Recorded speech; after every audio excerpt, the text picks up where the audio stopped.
Section 1 of Art of Money Getting, or Golden Rules for Making Money, by P.T. Barnum.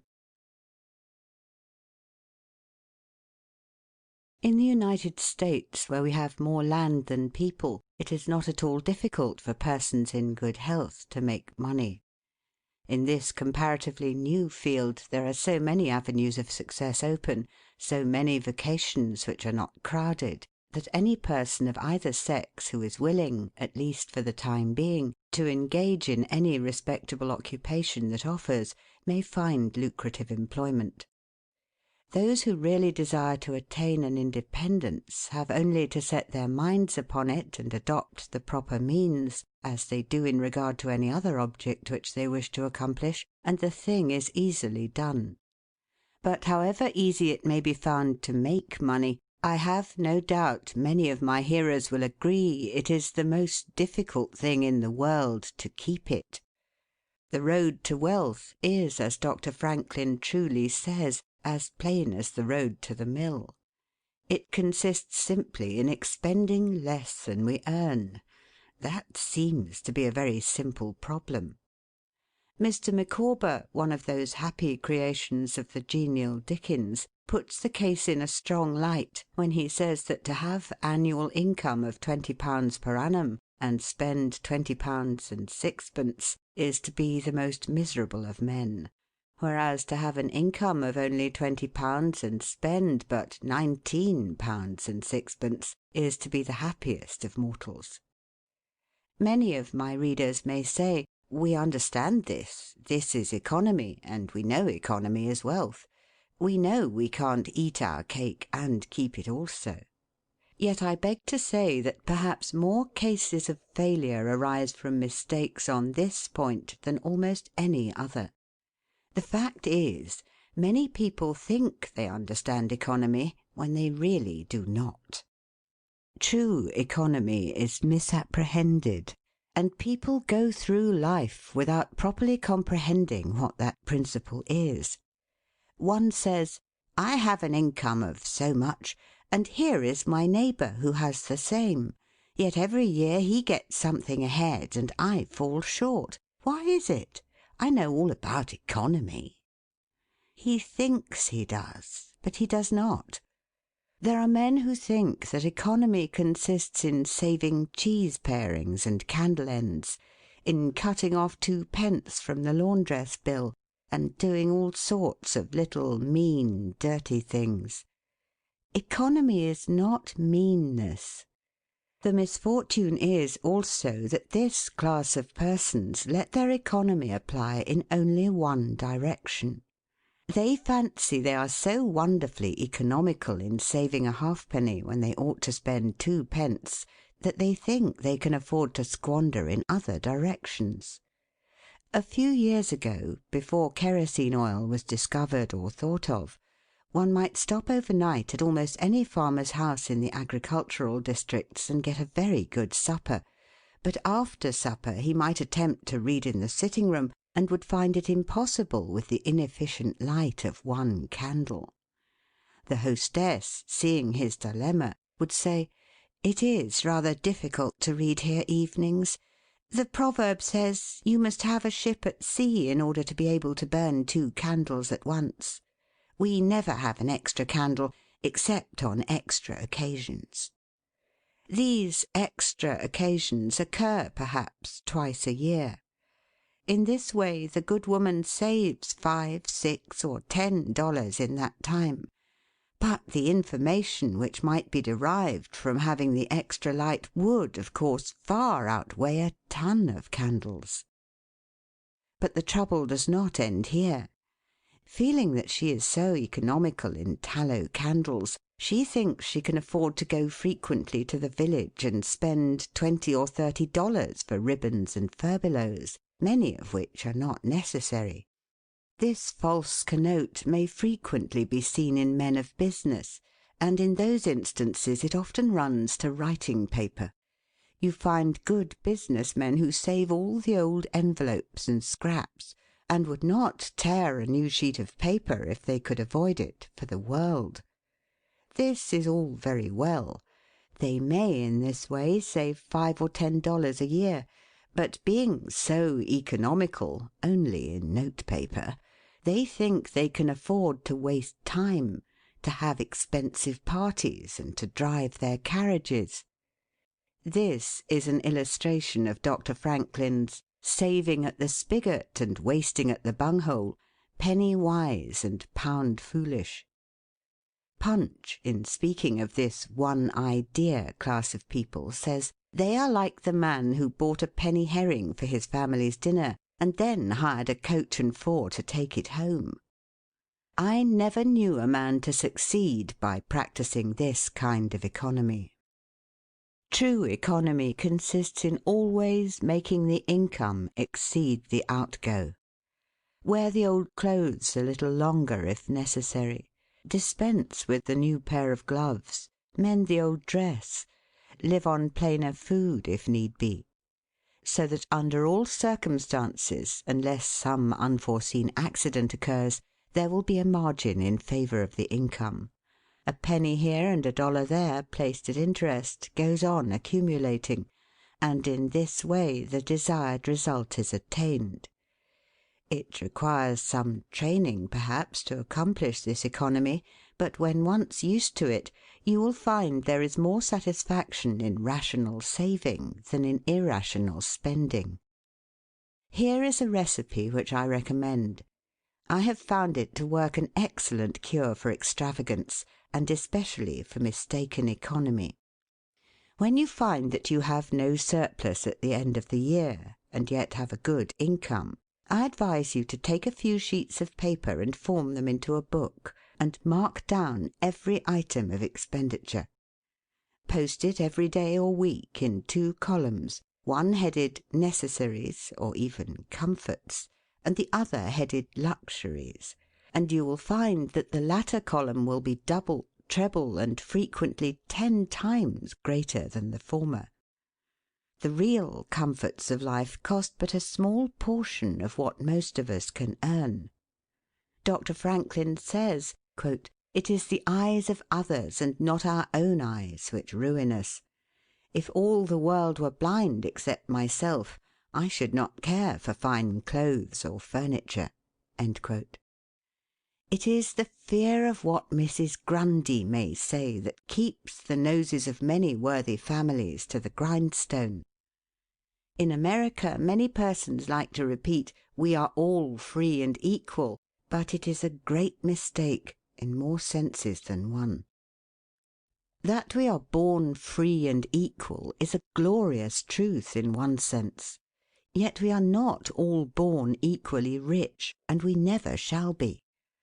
One may say, "There is a man who has an income of $50,000 per annum, while I have but $1,000. I knew that fellow when he was poor like myself. Now he is rich and thinks he is better than I am. I will show him that I am as good as he is. I will go and buy a horse and buggy. No, I cannot do that. But I will go and hire one and ride this afternoon on the same road that he does, and thus prove to him that I am as good as he is." My friend, you need not take that trouble. You can easily prove that you are as good as he is. You have only to behave as well as he does. But you cannot make anybody believe that you are as rich as he is. Besides, if you put on these airs, and waste your time and spend your money, your poor wife will be obliged to scrub her fingers off at home and buy her tea 2 ounces at a time, and everything else in proportion, in order that you may keep up appearances and, after all, deceive nobody. On the other hand, Mrs. Smith may say that her next-door neighbour married Johnson for his money, and everybody says so. She has a nice $1,000 camel's hair shawl, and she will make Smith get her an imitation one, and she will sit in a pew right next to her neighbour in church, in order to prove that she is her equal. My good woman, you will not get ahead in the world if your vanity and envy thus take the lead. In this country, where we believe the majority ought to rule, we ignore that principle in regard to fashion, and let a handful of people calling themselves the aristocracy run up a false standard of perfection, and in endeavouring to rise to that standard we constantly keep ourselves poor, all the time digging away for the sake of outside appearances. How much wiser to be a law unto ourselves and say we will regulate our outgo by our income and lay up something for a rainy day. People ought to be as sensible on the subject of money getting as on any other subject. Like causes produces like effects. You cannot accumulate a fortune by taking the road that leads to poverty. It needs no prophet to tell us that those who live fully up to their means, without any thought of a reverse in this life, can never attain a pecuniary independence. Men and women accustomed to gratify every whim and caprice will find it hard at first to cut down their various unnecessary expenses, and will feel it a great self-denial to live in a smaller house than they have been accustomed to, with less expensive furniture, less company, less costly clothing, fewer servants, a less number of balls, parties, theatre-goings, carriage-ridings, pleasure excursions, cigar-smokings, liquor-drinkings, and other extravagances. But after all, if they will try the plan of laying by a nest-egg, or in other words, a small sum of money at interest or judiciously invested in land, they will be surprised at the pleasure to be derived from constantly adding to their little pile, as well as from all the economical habits which are engendered by this course.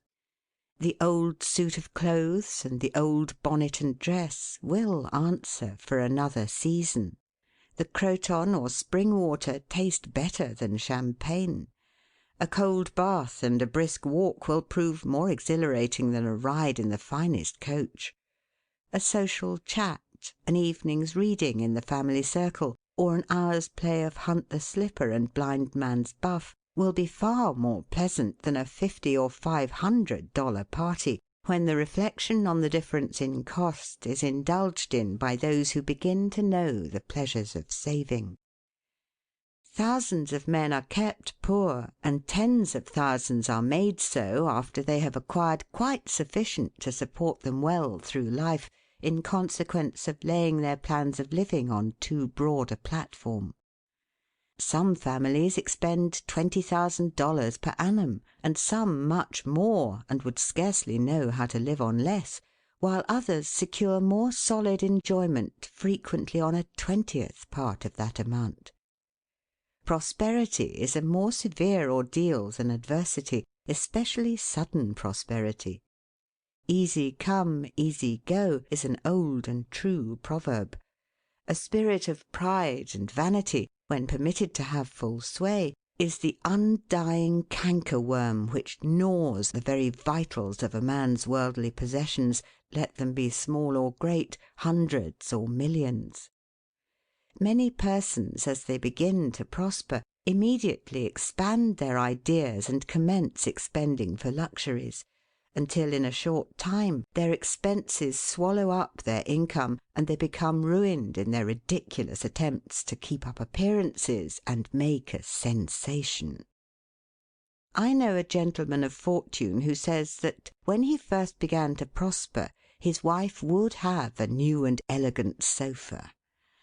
"That sofa," he says, "cost me $30,000. When the sofa reached the house, it was found necessary to get chairs to match, then sideboards, carpets, and tables to correspond with them, and so on through the entire stock of furniture, when at last it was found that the house itself was quite too small and old-fashioned for the furniture, and a new one was built to correspond with the new purchases. Thus," added my friend, "summing up an outlay of $30,000, caused by that single sofa, and saddling on me in the shape of servants, equipage, and the necessary expenses attendant upon keeping up a fine establishment, a yearly outlay of $11,000, and a tight pinch at that. whereas 10 years ago we lived with much more real comfort, because with much less care, on as many hundreds. The truth is," he continued, "that sofa would have brought me to inevitable bankruptcy had not a most unexampled title to prosperity kept me above it, and had I not checked the natural desire to cut a dash." The foundation of success in life is good health. That is the substratum fortune. It is also the basis of happiness. A person cannot accumulate a fortune very well when he is sick. He has no ambition, no incentive, no force. Of course, there are those who have bad health and cannot help it. You cannot expect that such persons can accumulate wealth. But there are a great many in poor health who need not be so. If, then, sound health is the foundation of success and happiness in life, how important it is that we should study the laws of health, which is but another expression for the laws of nature. The nearer we keep to the laws of nature, the nearer we are to good health. And yet how many persons there are who pay no attention to natural laws, but absolutely transgress them, even against their own natural inclination. We ought to know that the sin of ignorance is never winked at in regard to the violation of nature's laws. Their infraction always brings the penalty. A child may thrust its finger into the flames without knowing it will burn, and so suffers. Repentance, even, will not stop the smart. Many of our ancestors knew very little about the principle of ventilation. They did not know much about oxygen, whatever other gin they might have been acquainted with, and consequently they built their houses with little 7 by 9 feet bedrooms, and these good old pious Puritans would lock themselves up in one of these cells, say their prayers, and go to bed. In the morning they would devoutly return thanks for the preservation of their lives during the night, and nobody had better reason to be thankful. Probably some big crack in the window or in the door let in a little fresh air and thus saved them. Many persons knowingly violate the laws of nature against their better impulses for the sake of fashion. For instance, there is one thing that nothing living except a vile worm ever naturally loved, and that is tobacco. Yet how many persons there are who deliberately train an unnatural appetite, and overcome this implanted aversion for tobacco to such a degree that they get to love it. They have got hold of a poisonous, filthy weed, or rather that takes a firm hold of them. Here are married men who run about spitting tobacco juice on the carpet and floors, and sometimes even upon their wives besides. They do not kick their wives out of doors like drunken men, but their wives, I have no doubt, often wish they were outside of the house. Another perilous feature is that this artificial appetite, like jealousy, grows by what it feeds on. When you love that which is unnatural, a stronger appetite is created for the hurtful thing than the natural desire for what is harmless. There is an old proverb which says that habit is second nature. But an artificial habit is stronger than nature. Take, for instance, an old tobacco chewer. His love for the quid is stronger than his love for any particular kind of food. He can give up roast beef easier than give up the weed. Young lads regret that they are not men. They would like to go to bed boys and wake up men. And to accomplish this they copy the bad habits of their seniors. Little Tommy and Johnny see their fathers or uncles smoke a pipe, and they say, "If I could only do that, I would be a man too. Uncle John has gone out and left his pipe of tobacco. Let us try it." They take a match and light it, and then puff away. "We will learn to smoke. Do you like it, Johnny?" That lad dolefully replies, "Not very much. It tastes bitter." By and by he grows pale, but he persists, and he soon offers up a sacrifice on the altar of fashion. But the boys stick to it and persevere until at last they conquer their natural appetites and become the victims of acquired tastes. I speak by the book, for I have noticed its effects on myself, having gone so far as to smoke 10 or 15 cigars a day, although I have not used the weed during the last 14 years, and never shall again. The more a man smokes, the more he craves smoking. The last cigar smoked simply excites the desire for another, and so on incessantly. Take the tobacco chewer. In the morning, when he gets up, he puts a quid in his mouth and keeps it there all day, never taking it out except to exchange it for a fresh one, or when he is going to eat. Oh yes, at intervals during the day and evening, many a chewer takes out the quid and holds it in his hand long enough to take a drink, and then pop it goes back again. This simply proves that the appetite for rum is even stronger than that for tobacco. When the tobacco chewer goes to your country seat and you show him your grapery and fruit house and the beauties of your garden, when you offer him some fresh ripe fruit and say, "My friend, I have got here the most delicious apples and pears and peaches and apricots. I have imported them from Spain, France, and Italy. Just see those luscious grapes. There is nothing more delicious nor more healthy than ripe fruit. So help yourself. I want to see you delight yourself with these things." He will roll the dear quid under his tongue and answer, "No, I thank you, I have got tobacco in my mouth." His palate has become narcotized by the noxious weed, and he has lost in a great measure the delicate and enviable taste for fruits. This shows what expensive, useless, and injurious habits men will get into. I speak from experience.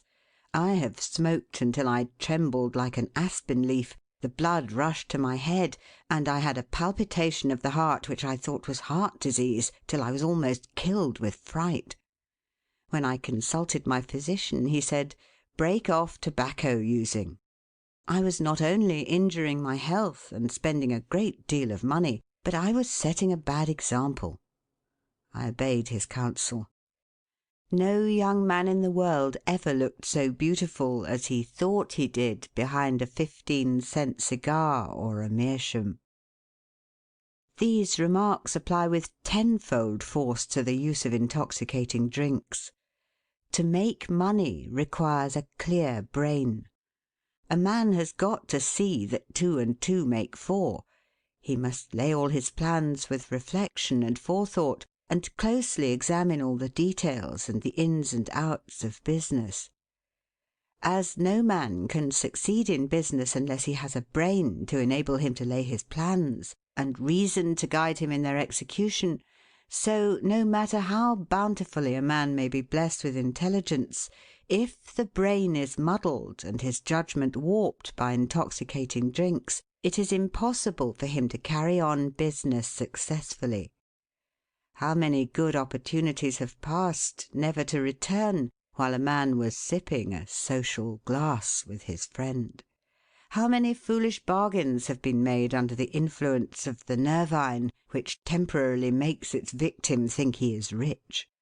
How many important chances have been put off until to-morrow, and then for ever, because the wine cup has thrown the system into a state of lassitude, neutralizing the energies so essential to success in business.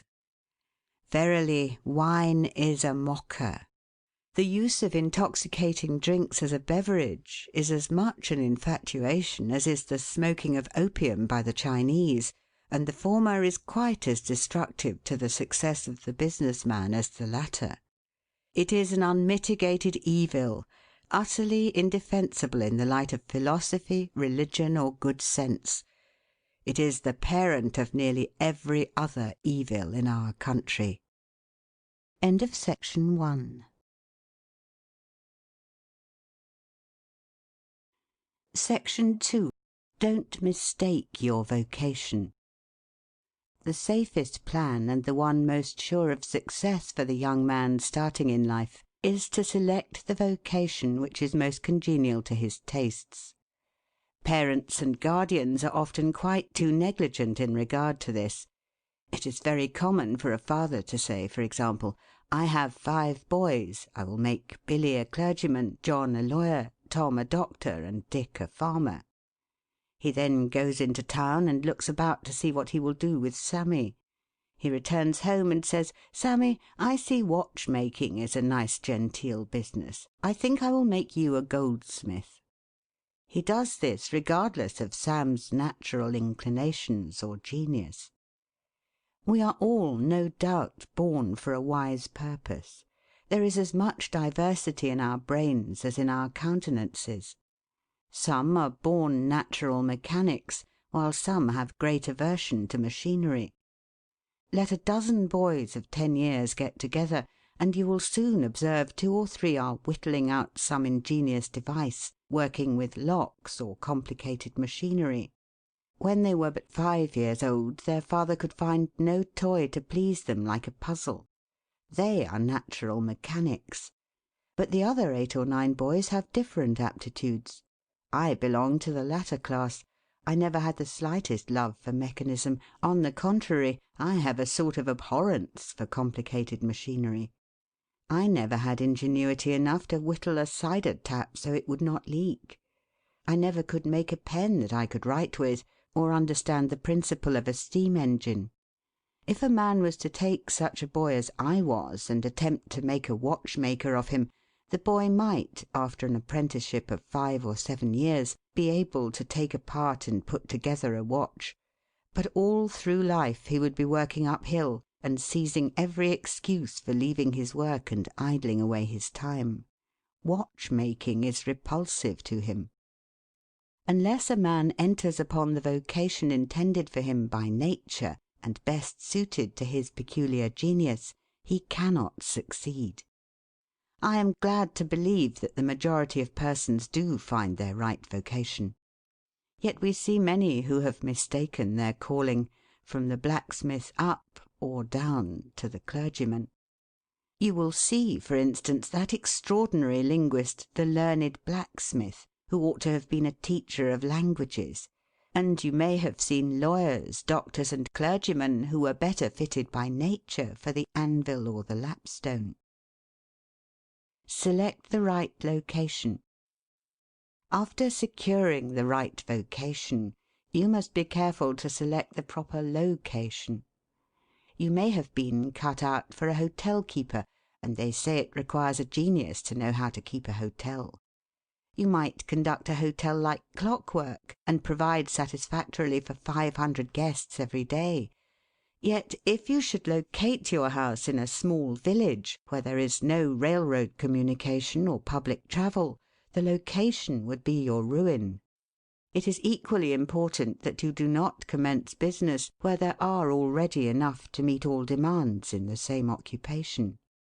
I remember a case which illustrates this subject. When I was in London in 1858, I was passing down Holborn with an English friend, and came to the penny shows. They had immense cartoons outside, portraying the wonderful curiosities to be seen, all for a penny. Being a little in the show line myself, I said, "Let us go in here." We soon found ourselves in the presence of the illustrious showman, and he proved to be the sharpest man in that line I had ever met. He told us some extraordinary stories in reference to his bearded ladies, his albinos, and his armadillos, which we could hardly believe, but thought it better to believe it than look after the proof. He finally begged to call our attention to some wax statuary, and showed us a lot of the dirtiest and filthiest wax figures imaginable. They looked as if they had not seen water since the deluge. "What is there so wonderful about your statuary?" I asked.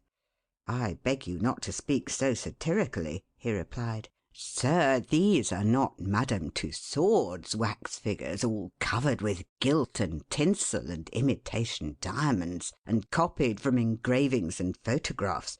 Mine, sir, were taken from life.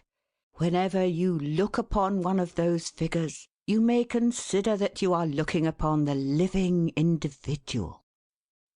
Glancing casually at them, I saw one labelled Henry VIII, and feeling a little curious upon seeing that it looked like Calvin Edson, the living skeleton, I said, "Do you call that Henry VIII?" He replied, "Certainly, sir.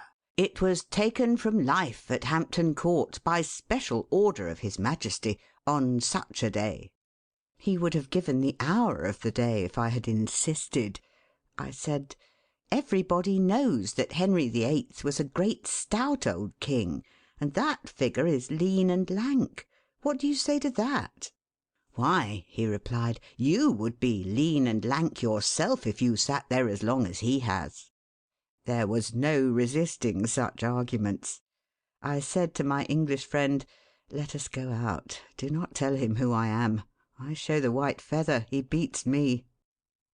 He followed us to the door, and seeing the rabble in the street, he called out, "Ladies and gentlemen, I beg to draw your attention to the respectable character of my visitors," pointing to us as we walked away.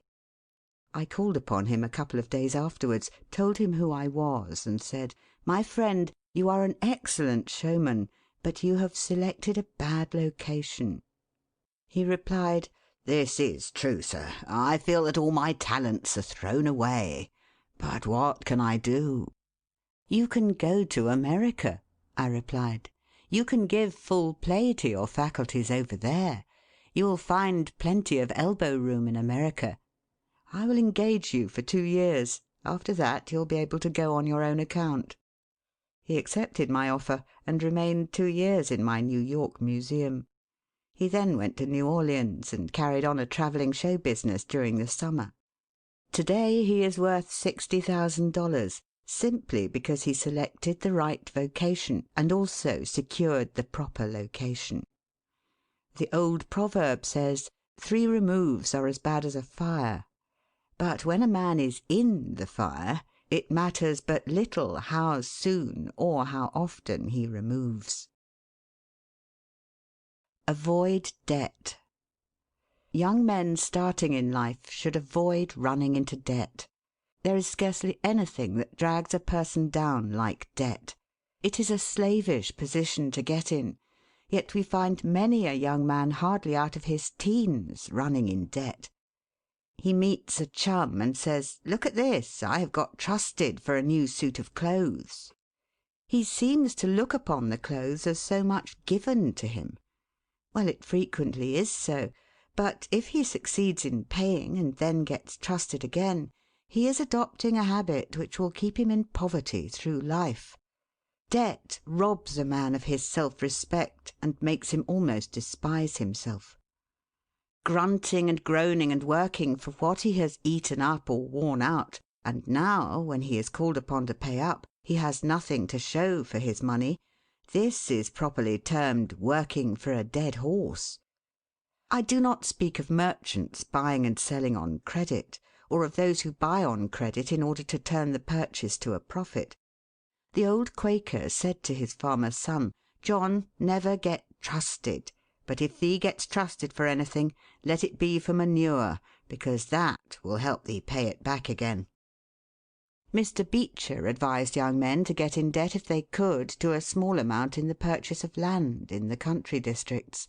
If a young man, he says, will only get in debt for some land and then get married, these 2 things will keep him straight, or nothing will. This may be safe to a limited extent, but getting in debt for what you eat and drink and wear is to be avoided. Some families have a foolish habit of getting credit at the stores, and thus frequently purchase many things which might have been dispensed with. It is all very well to say, "I have got trusted for 60 days, and if I don't have the money the creditor will think nothing about it." There is no class of people in the world who have such good memories as creditors. When the 60 days run out, you will have to pay. If you do not pay, you will break your promise, and probably resort to a falsehood. You may make some excuse or get in debt elsewhere to pay it, but that only involves you the deeper. A good-looking, lazy young fellow was the apprentice boy Horatio. His employer said, "Horatio, did you ever see a snail?" "I think I have," he drawled out. "You must have met him then, for I'm sure you never overtook one," said the boss. Your creditor will meet you or overtake you and say, "Now, my young friend, you agreed to pay me. You have not done it. You must give me your note." You give the note on interest, and it commences working against you. It is a dead horse.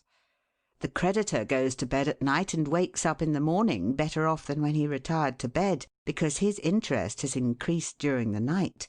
But you grow poorer while you are sleeping, for the interest is accumulating against you. Money is in some respects like fire. It is a very excellent servant, but a terrible master. When you have it mastering you, when interest is constantly piling up against you, it will keep you down in the worst kind of slavery. But let money work for you, and you have the most devoted servant in the world. It is no eye servant. There is nothing animate or inanimate that will work so faithfully as money when placed at interest, well secured. It works night and day, and in wet or dry weather. I was born in the Blue Law State of Connecticut, where the old Puritans had laws so rigid that it was said they fined a man for kissing his wife on Sunday. Yet these rich old Puritans would have thousands of dollars at interest, and on Saturday night would be worth a certain amount. On Sunday they would go to church and perform all the duties of a Christian. On waking up on Monday morning, they would find themselves considerably richer than the Saturday night previous, simply because their money placed at interest had worked faithfully for them all day Sunday, according to law. Do not let it work against you. If you do, there is no chance for success in life so far as money is concerned. John Randolph, the eccentric Virginian, once exclaimed in Congress, "Mr. Speaker, I have discovered the philosopher's stone. Pay as you go." This is indeed nearer to the philosopher's stone than any alchemist has ever yet arrived. Persevere. When a man is in the right path, he must persevere. I speak of this because there are some persons who are born tired, naturally lazy, and possessing no self-reliance and no perseverance. But they can cultivate these qualities, as Davy Crockett said, "This thing remember when I am dead, be sure you are right, then go ahead." It is this go-aheaditiveness, this determination not to let the horrors or the blues take possession of you so as to make you relax your energies in the struggle for independence, which you must cultivate. How many have almost reached the goal of their ambition, but, losing faith in themselves, have relaxed their energies, and the golden prize has been lost for ever.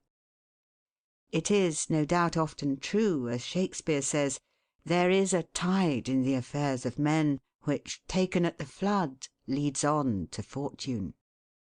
If you hesitate, some bolder hand will stretch out before you and get the prize. Remember the proverb of Solomon, "He becometh poor that dealeth with a slack hand, but the hand of the diligent maketh rich." Perseverance is sometimes but another word for self-reliance. Many persons naturally look on the dark side of life and borrow trouble. They are born so. Then they ask for advice, and they will be governed by one wind and blown by another, and cannot rely upon themselves. Until you can get so that you can rely upon yourself, you need not expect to succeed. I have known men personally who have met with pecuniary reverses and absolutely committed suicide, because they thought they could never overcome their misfortune. But I have known others who have met more serious financial difficulties, and have bridged them over by simple perseverance, aided by a firm belief that they were doing justly and that Providence would overcome evil with good. You will see this illustrated in any sphere of life. Take two generals, both understand military tactics, both educated at West Point, if you please, both equally gifted. Yet one having this principle of perseverance, and the other lacking it, the former will succeed in his profession, while the latter will fail. One may hear the cry, "The enemy are coming, and they have got cannon." "Got cannon?" says the hesitating general. "Yes." "Then halt every man." He wants time to reflect. His hesitation is his ruin.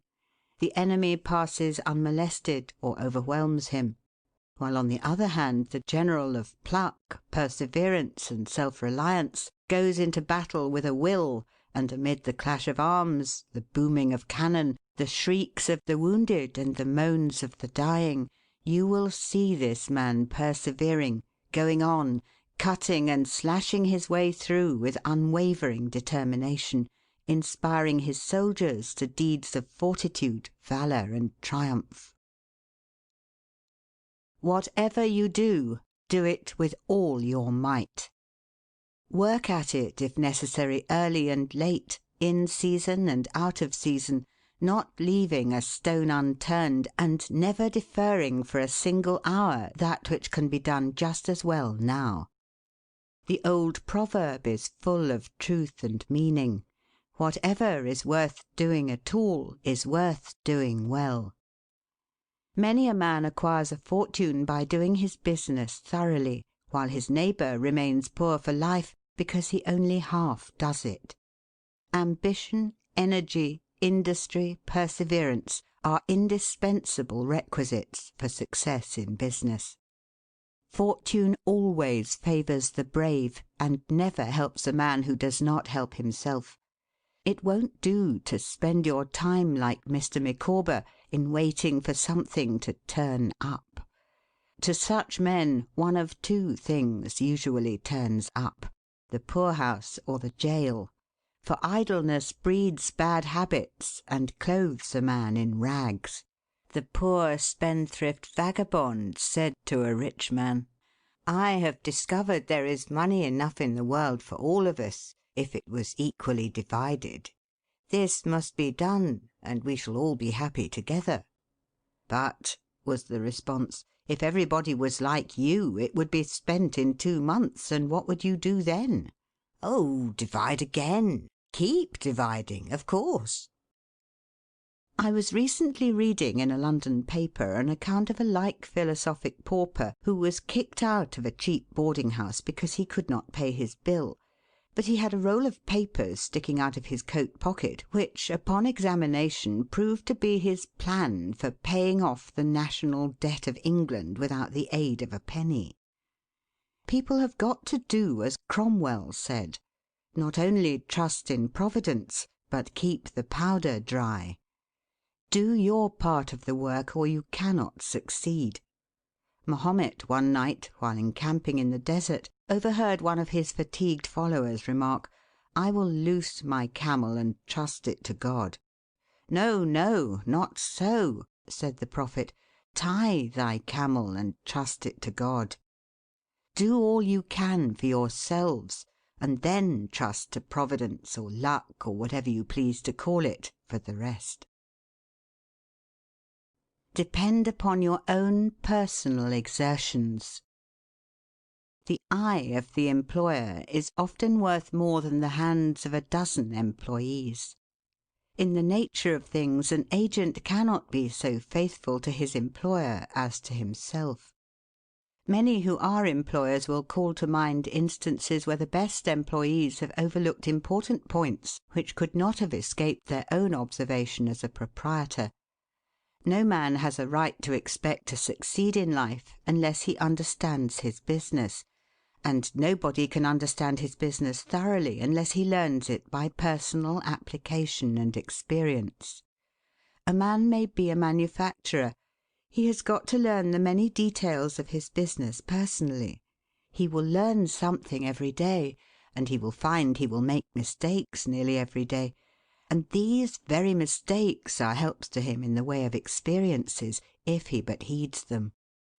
He will be like the Yankee tin pedlar, who, having been cheated as to quality in the purchase of his merchandise, said, "All right, there's a little information to be gained every day. I will never be cheated in that way again." Thus a man buys his experience, and it is the best kind if not purchased at too dear a rate. I hold that every man should, like Cuvier, the French naturalist, thoroughly know his business. So proficient was he in the study of natural history that you might bring to him the bone or even a section of a bone of an animal which he had never seen described, and, reasoning from analogy, he would be able to draw a picture of the object from which the bone had been taken. On one occasion his students attempted to deceive him. They rolled one of their number in a cow skin and put him under the professor's table as a new specimen. When the philosopher came into the room, some of the students asked him what animal it was. Suddenly the animal said, "I am the devil, and I am going to eat you." It was but natural that Cuvier should desire to classify this creature, and examining it intently, he said, "Divided hoof, graminivorous. It cannot be done." He knew that an animal with a split hoof must live upon grass and grain or other kind of vegetation, and would not be inclined to eat flesh, dead or alive, so he considered himself perfectly safe. The possession of a perfect knowledge of your business is an absolute necessity in order to ensure success. Among the maxims of the elder Rothschild was one, an apparent paradox: "Be cautious and bold." This seems to be a contradiction in terms, but it is not, and there is great wisdom in the maxim. It is, in fact, a condensed statement of what I have already said. It is to say, you must exercise your caution in laying your plans, but be bold in carrying them out. A man who is all caution will never dare to take hold and be successful, and a man who is all boldness is merely reckless and must eventually fail.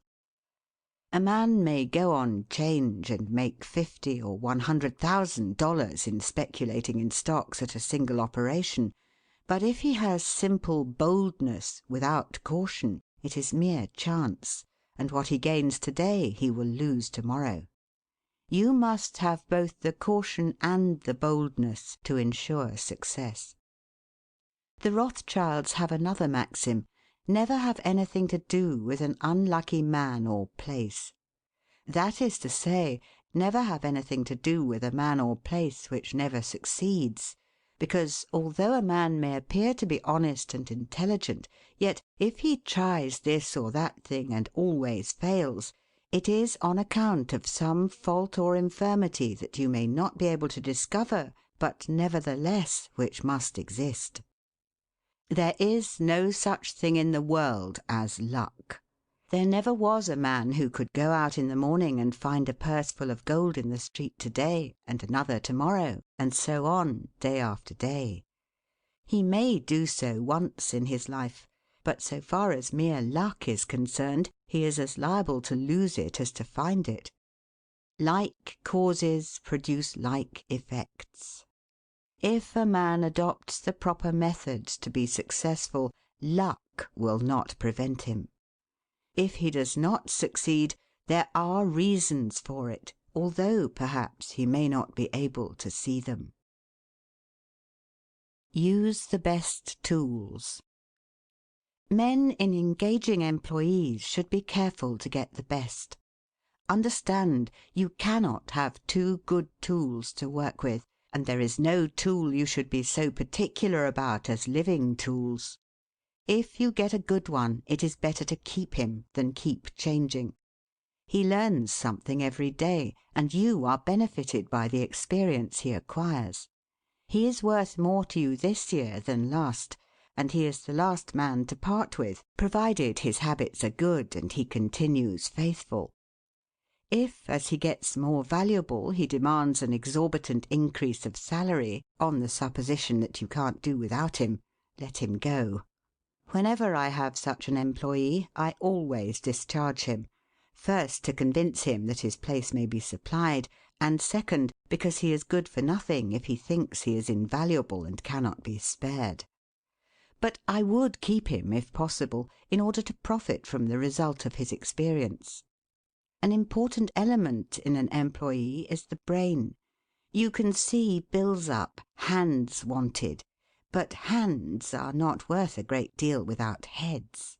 Mr. Beecher illustrates this in this wise. An employee offers his services by saying, "I have a pair of hands and one of my fingers thinks." "That is very good," says the employer. Another man comes along and says he has 2 fingers that think. "Ah, that is better." But a third calls in and says that all his fingers and thumbs think. That is better still. Finally, another steps in and says, "I have a brain that thinks. I think all over. I am a thinking as well as a working man." "You are the man I want," says the delighted employer. Those men who have brains and experience are therefore the most valuable, and not to be readily parted with. It is better for them, as well as yourself, to keep them, at reasonable advances in their salaries from time to time. Don't get above your business.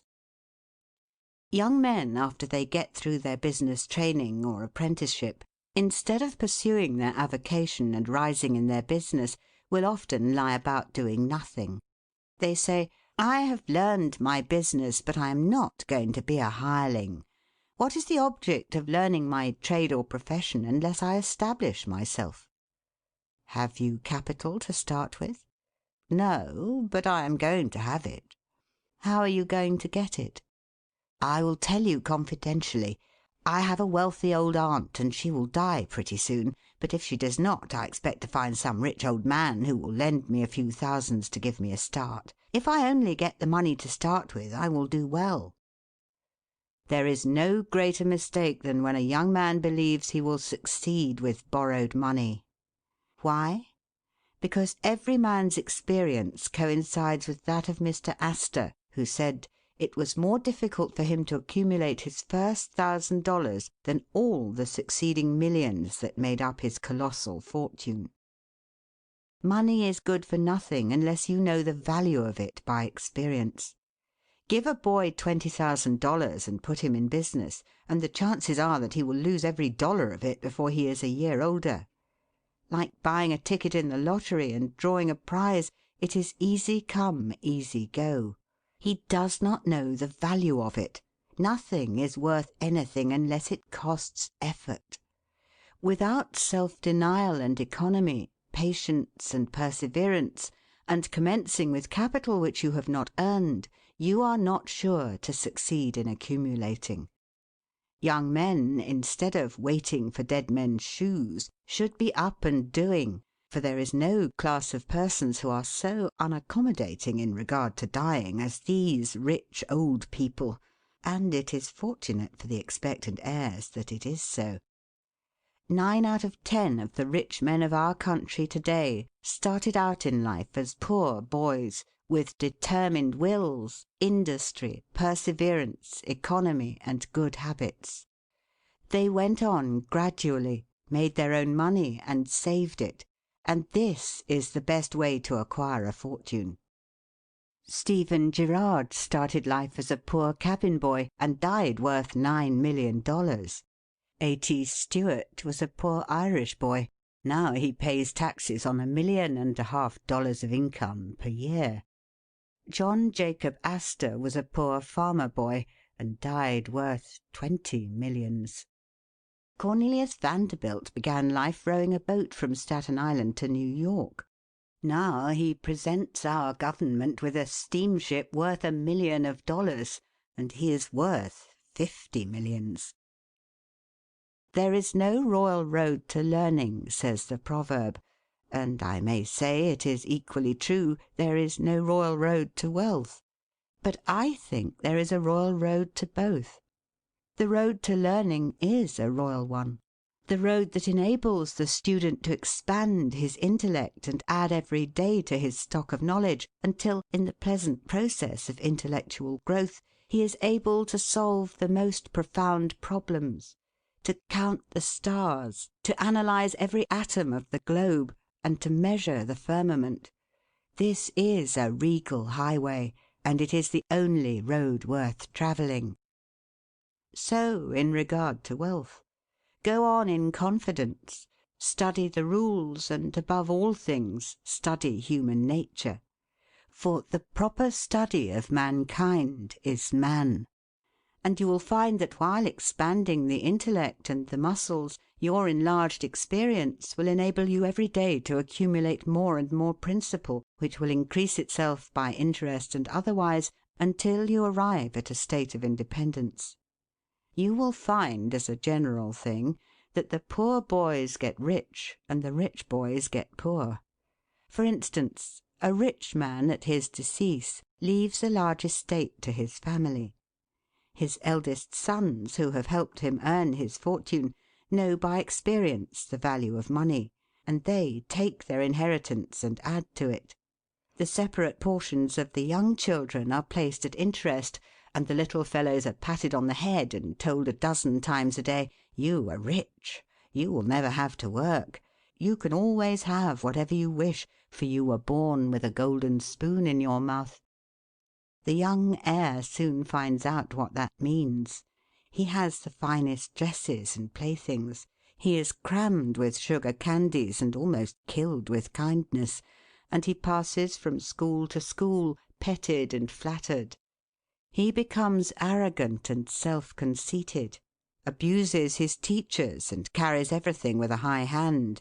He knows nothing of the real value of money, having never earned any, but he knows all about the golden spoon business.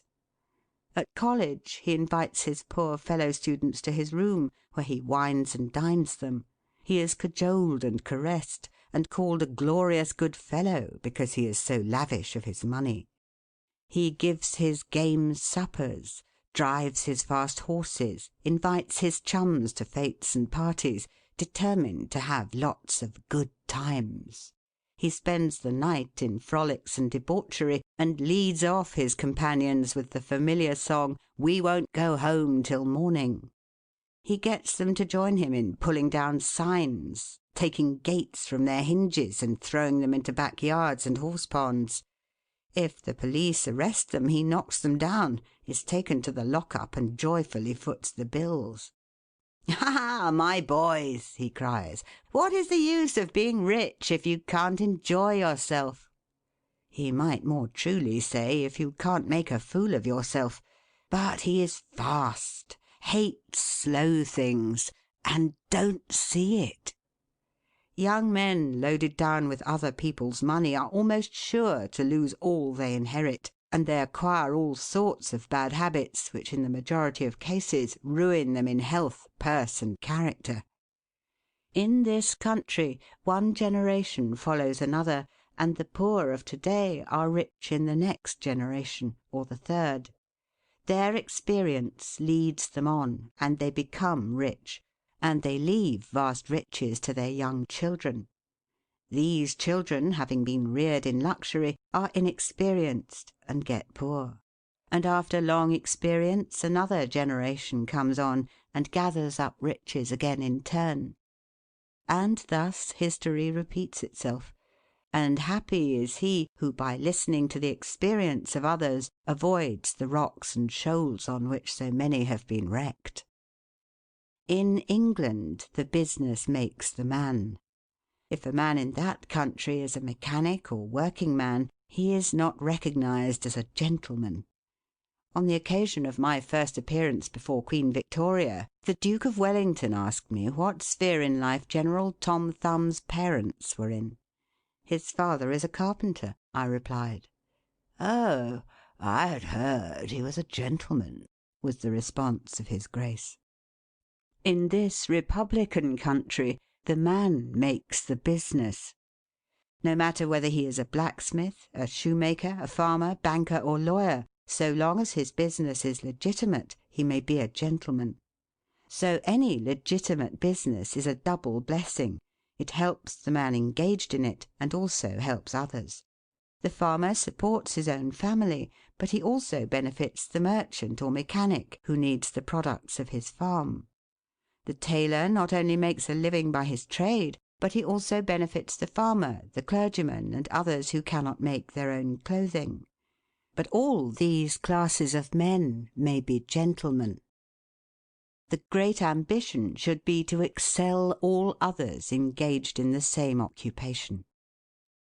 The college student who was about graduating said to an old lawyer, "I have not yet decided which profession I will follow. Is your profession full?"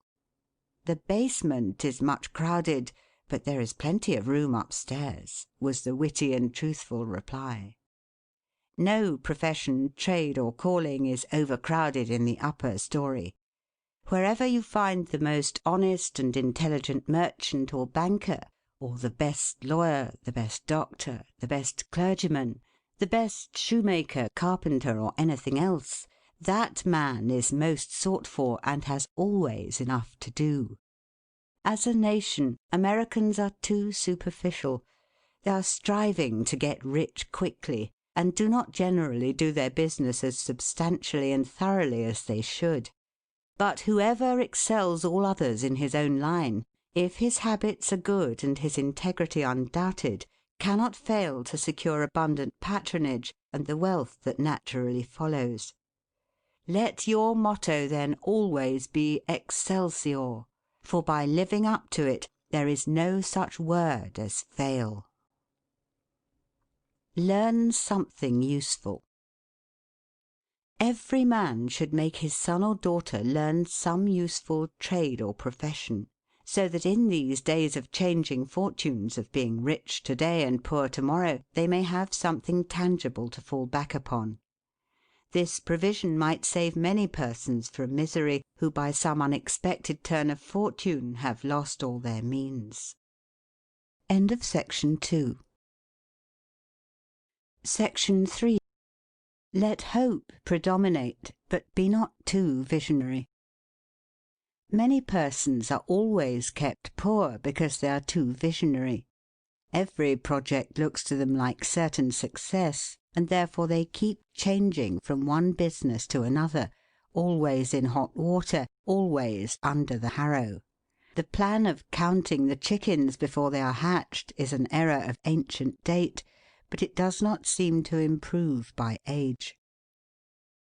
Do not scatter your powers.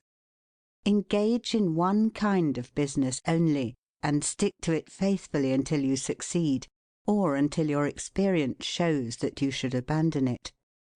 A constant hammering on one nail will generally drive it home at last, so that it can be clinched.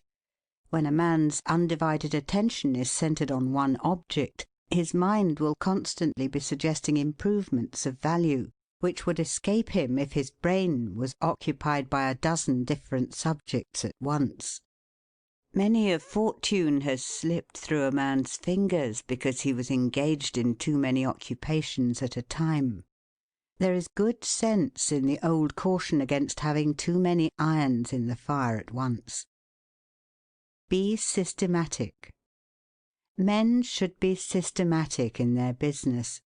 A person who does business by rule, having a time and place for everything, doing his work promptly, will accomplish twice as much and with half the trouble of him who does it carelessly and slipshod. By introducing system into all your transactions, doing one thing at a time, always meeting appointments with punctuality, you find leisure for pastime and recreation. Whereas the man who only half does one thing and then turns to something else and half does that, will have his business at loose ends, and will never know when his day's work is done, for it never will be done. Of course there is a limit to all these rules. We must try to preserve the happy medium, for there is such a thing as being too systematic. There are men and women, for instance, who put away things so carefully that they can never find them again. It is too much like the red tape formality at Washington, and Mr. Dickens' circumlocution office, all theory and no result. When the Astor House was first started in New York City, it was undoubtedly the best hotel in the country. The proprietors had learned a good deal in Europe regarding hotels, and the landlords were proud of the rigid system which pervaded every department of their great establishment. When 12 o'clock at night had arrived and there were a number of guests around, one of the proprietors would say, "Touch that bell, John," and in 2 minutes 60 servants, with a water bucket in each hand, would present themselves in the hall. "This," said the landlord, addressing his guests, "is our fire bell. It will show you we are quite safe here. We do everything systematically." This was before the Croton water was introduced into the city. But they sometimes carried their system too far. On one occasion, when the hotel was thronged with guests, one of the waiters was suddenly indisposed, and although there were 50 waiters in the hotel, the landlord thought he must have his full complement, or his system would be interfered with. Just before dinner time he rushed downstairs and said, "There must be another waiter. I am 1 waiter short. What can I do?" He happened to see Boots, the Irishman. "Pat," said he, "wash your hands and face. Take that white apron and come into the dining room in 5 minutes." Presently Pat appeared as required, and the proprietor said, "Now, Pat, you must stand behind these 2 chairs and wait on the gentleman who will occupy them. Did you ever act as a waiter?" "I know all about it, sure, but I never did it." Like the Irish pilot, on one occasion when the captain, thinking he was considerably out of his course, asked, "Are you certain you understand what you are doing?" Pat replied, "Sure, and I knows every rock in the channel." That moment, bang thumped the vessel against a rock. "Ah, bejabers, and that is one of 'em," continued the pilot. But to return to the dining room. "Pat," said the landlord, "here we do everything systematically. You must first give the gentlemen each a plate of soup, and when they've finished that, ask them what they will have next." Pat replied, "Ah, and I understand perfectly the virtues of system." Very soon in came the guests. The plates of soup were placed before them. One of Pat's 2 gentlemen ate his soup. The other did not care for it. He said, "Waiter, take this plate away and bring me some fish." Pat looked at the untasted plate of soup, and remembering the injunctions of the landlord in regard to system, replied, "Not till ye have ate your soup." Of course that was carrying system entirely too far. Read the newspapers. Always take a trustworthy newspaper, and thus keep thoroughly posted in regard to the transactions of the world. He who is without a newspaper is cut off from his species. In these days of telegraphs and steam, many important inventions and improvements in every branch of trade are being made, and he who don't consult the newspapers will soon find himself and his business left out in the cold. Beware of outside operations. We sometimes see men who have obtained fortunes suddenly become poor. In many cases this arises from intemperance, and often from gaming and other bad habits. Frequently it occurs because a man has been engaged in outside operations of some sort. When he gets rich in his legitimate business, he is told of a grand speculation where he can make a score of thousands. He is constantly flattered by his friends, who tell him that he is born lucky, that everything he touches turns into gold. Now, if he forgets that his economical habits, his rectitude of conduct, and a personal attention to a business which he understood caused his success in life, he will listen to the siren voices. He says, "I will put in $20,000. I have been lucky, and my good luck will soon bring me back $60,000. A few days elapse, and it is discovered he must put in $10,000 more.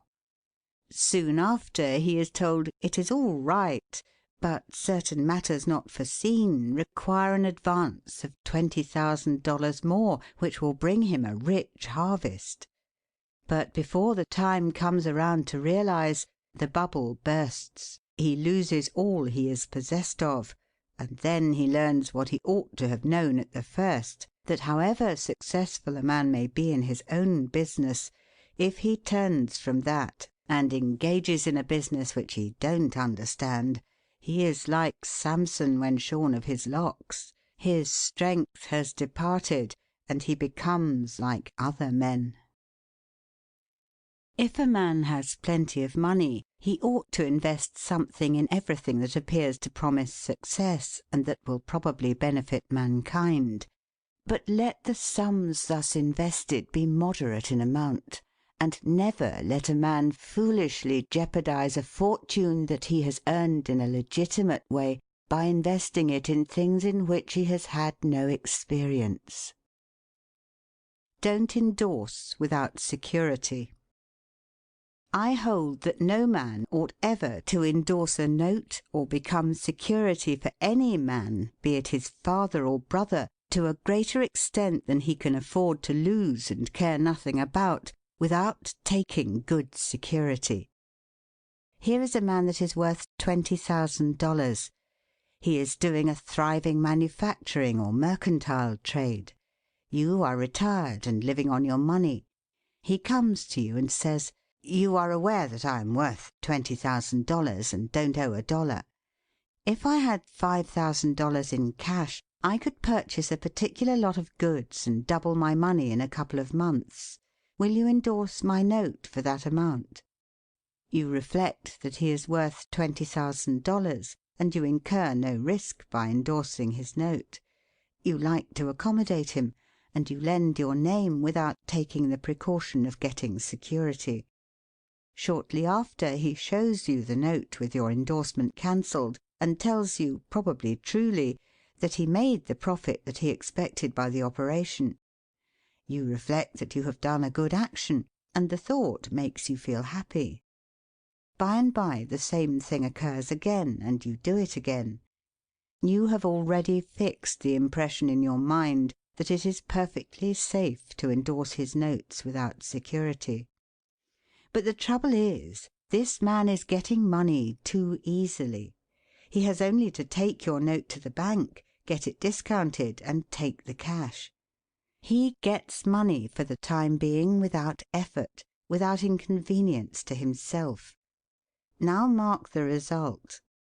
He sees a chance for speculation outside of his business.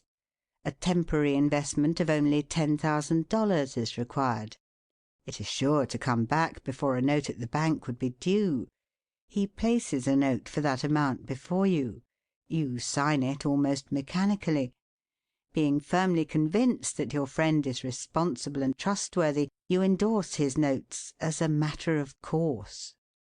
Unfortunately, the speculation does not come to a head quite so soon as was expected, and another $10,000 note must be discounted to take up the last one when due.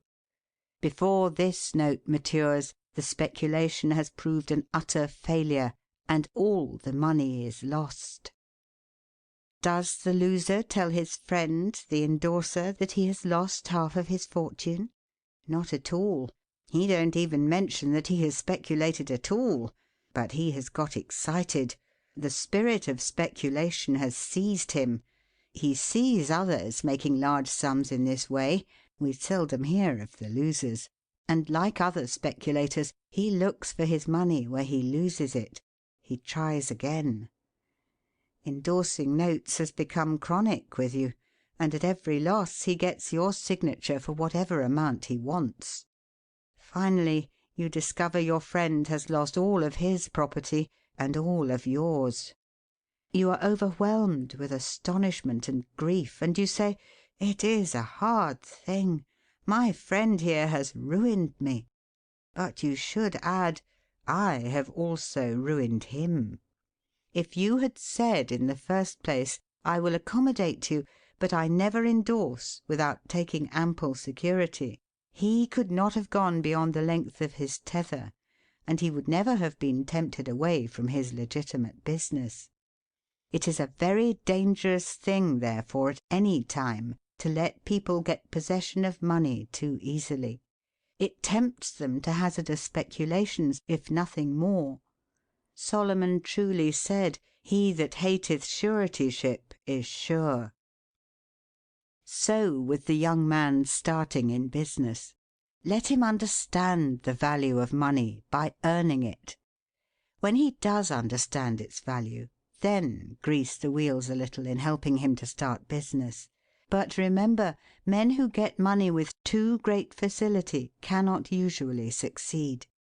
You must get the first dollars by hard knocks and at some sacrifice in order to appreciate the value of those dollars. Advertise your business. We all depend, more or less, upon the public for our support. We all trade with the public: lawyers, doctors, shoemakers, artists, blacksmiths, showmen, opera singers, railroad presidents, and college professors. Those who deal with the public must be careful that their goods are valuable, that they are genuine and will give satisfaction.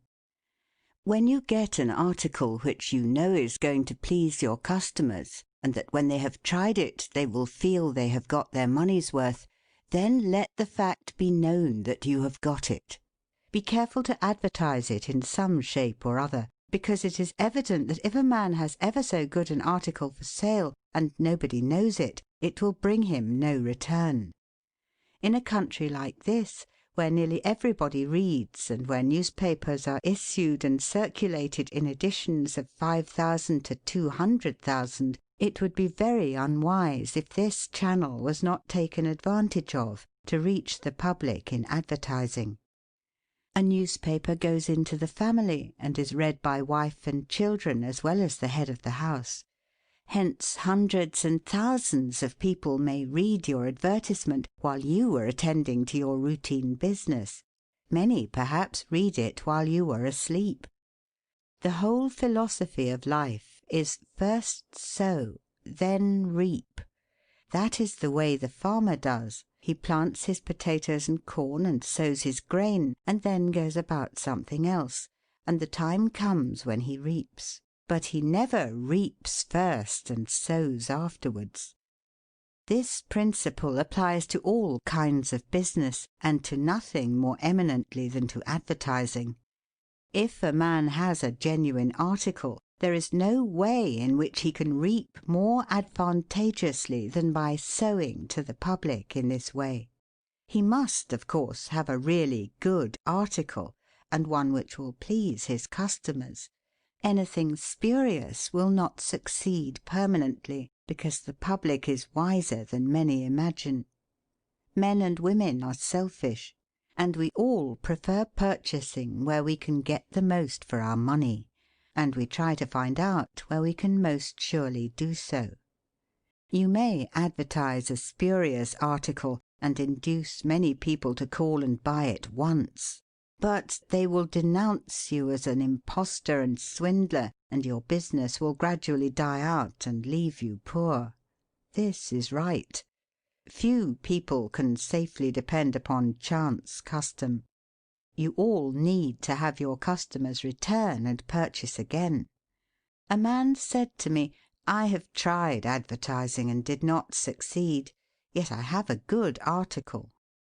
I replied, "My friend, there may be exceptions to a general rule, but how do you advertise?"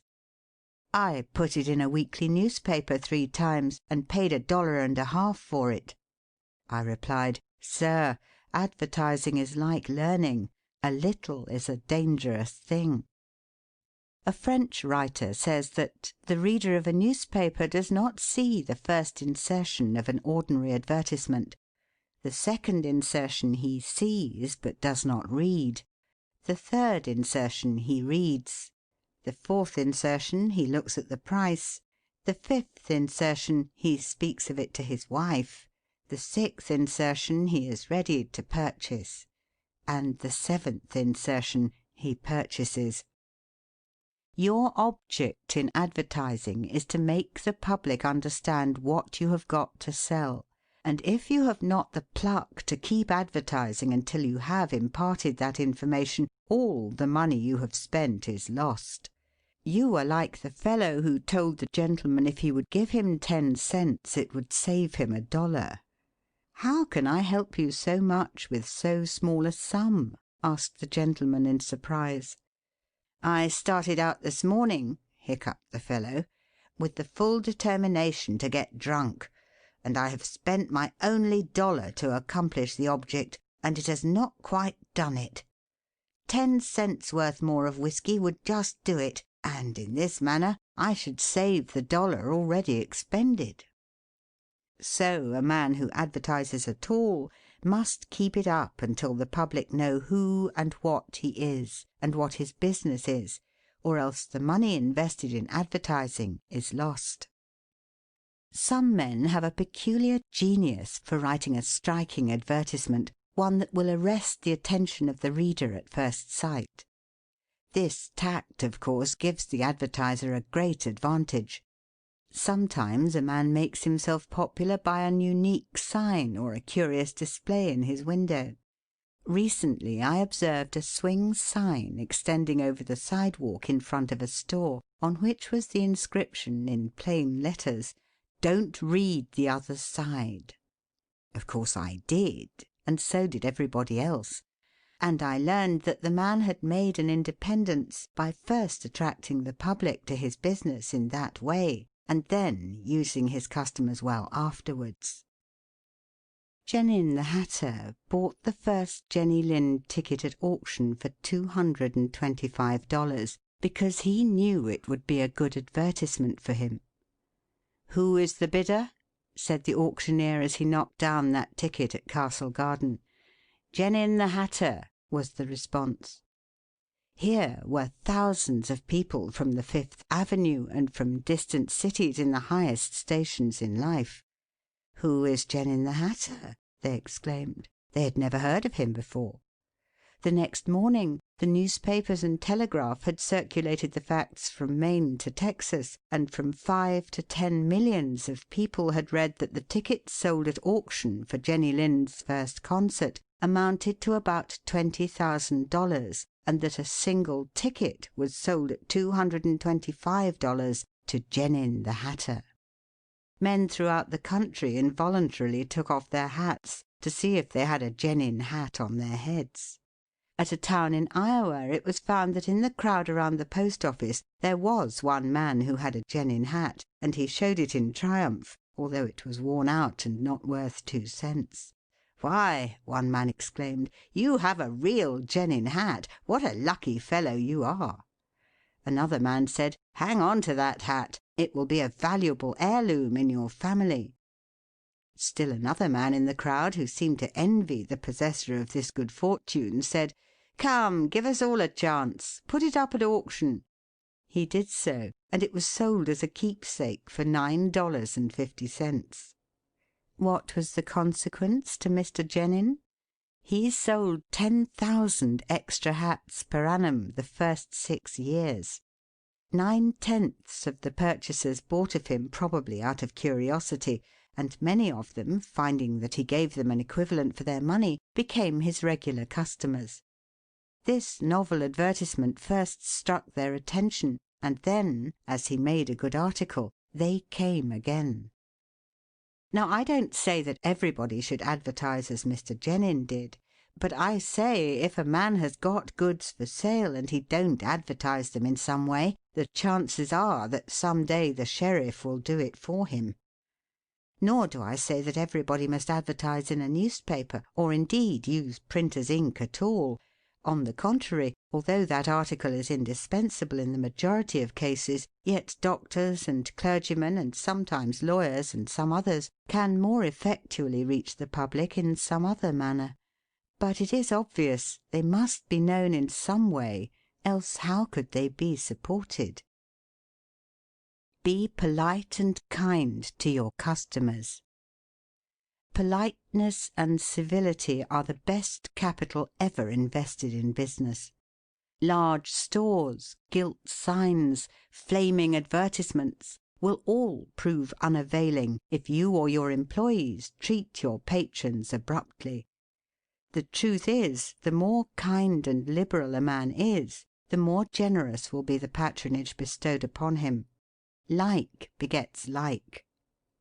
The man who gives the greatest amount of goods of a corresponding quality for the least sum, still reserving to himself a profit, will generally succeed best in the long run. This brings us to the golden rule. As ye would that men should do to you, do ye also to them.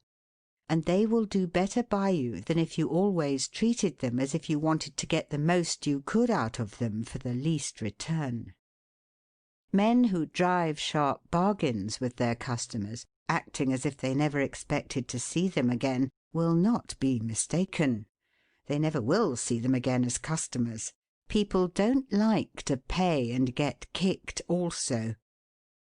One of the ushers in my museum once told me he intended to whip a man who was in the lecture room as soon as he came out. "What for?" I inquired.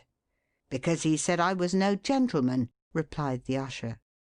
"Never mind," I replied. "He pays for that, and you will not convince him you are a gentleman by whipping him. I cannot afford to lose a customer. If you whip him, he will never visit the museum again, and he will induce friends to go with him to other places of amusement instead of this, and thus, you see, I should be a serious loser." "But he insulted me," muttered the usher. "Exactly," I replied. "And if he owned the museum, and you had paid him for the privilege of visiting it, and he had then insulted you, there might be some reason in your resenting it. But in this instance he is the man who pays, while we receive, and you must therefore put up with his bad manners." My usher laughingly remarked that this was undoubtedly the true policy, but he added that he should not object to an increase of salary if he was expected to be abused in order to promote my interests. Be charitable. Of course, men should be charitable, because it is a duty and a pleasure. But even as a matter of policy, if you possess no higher incentive, you will find that the liberal man will command patronage, while the sordid, uncharitable miser will be avoided.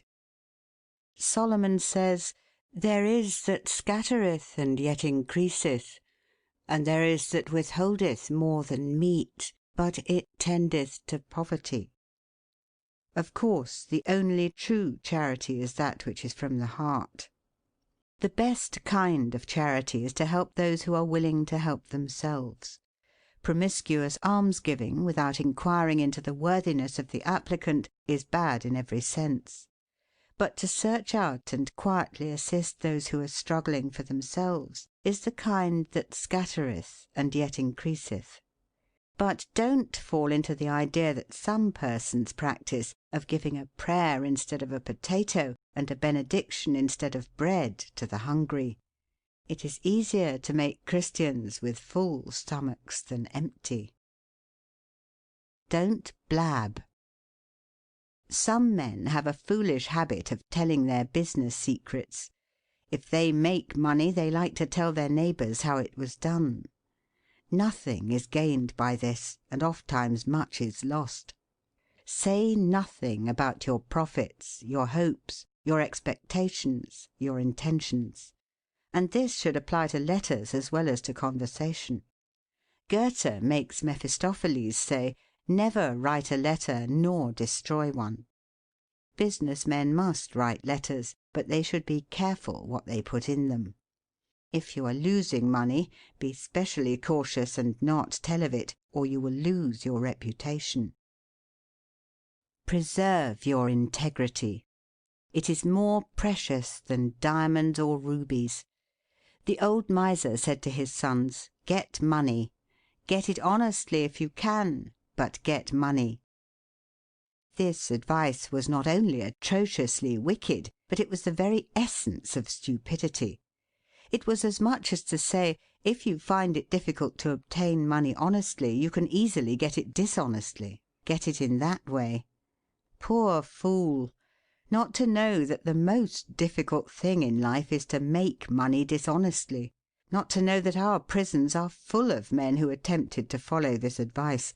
Not to understand that no man can be dishonest without soon being found out, and that when his lack of principle is discovered, nearly every avenue to success is closed against him for ever. The public very properly shun all whose integrity is doubted. No matter how polite and pleasant and accommodating a man may be, none of us dare to deal with him if we suspect false weights and measures. Strict honesty not only lies at the foundation of all success in life financially, but in every other respect. Uncompromising integrity of character is invaluable. It secures to its possessor a peace and joy which cannot be attained without it, which no amount of money, or houses and lands, can purchase. A man who is known to be strictly honest may be ever so poor, but he has the purses of all the community at his disposal, for all know that if he promises to return what he borrows, he will never disappoint them. As a mere matter of selfishness, therefore, if a man had no higher motive for being honest, all will find that the maxim of Dr. Franklin can never fail to be true, that honesty is the best policy. To get rich is not always equivalent to being successful. There are many rich poor men, while there are many others, honest and devout men and women, who have never possessed so much money as some rich persons squander in a week, but who are nevertheless really richer and happier than any man can ever be while he is a transgressor of the higher laws of his being. The inordinate love of money, no doubt, may be and is the root of all evil, but money itself, when properly used, is not only a handy thing to have in the house, but affords the gratification of blessing our race by enabling its possessor to enlarge the scope of human happiness and human influence. The desire for wealth is nearly universal, and none can say it is not laudable, provided the possessor of it accepts its responsibilities and uses it as a friend to humanity. The history of money-getting, which is commerce, is a history of civilization, and wherever trade has flourished most, there too have art and science produced the noblest fruits. In fact, as a general thing, money-getters are the benefactors of our race. To them, in a great measure, are we indebted for our institutions of learning and of art, our academies, colleges, and churches. It is no argument against the desire for, or the possession of wealth, to say that there are sometimes misers who hoard money only for the sake of hoarding, and who have no higher aspiration than to grasp everything which comes within their reach. As we have sometimes hypocrites in religion and demagogues in politics, so there are occasionally misers among money-getters. These, however, are only exceptions to the general rule. But when, in this country, we find such a nuisance and stumbling block as a miser, we remember with gratitude that in America we have no laws of primogeniture, and that in the due course of nature the time will come when the hoarded dust will be scattered for the benefit of mankind. To all men and women, therefore, do I conscientiously say, make money honestly, and not otherwise, for Shakespeare has truly said, "He that wants money, means, and content, is without 3 good friends." End of The Art of Money Getting, or Golden Rules for Making Money, by P. T. Barnum. Read by Ruth Golding.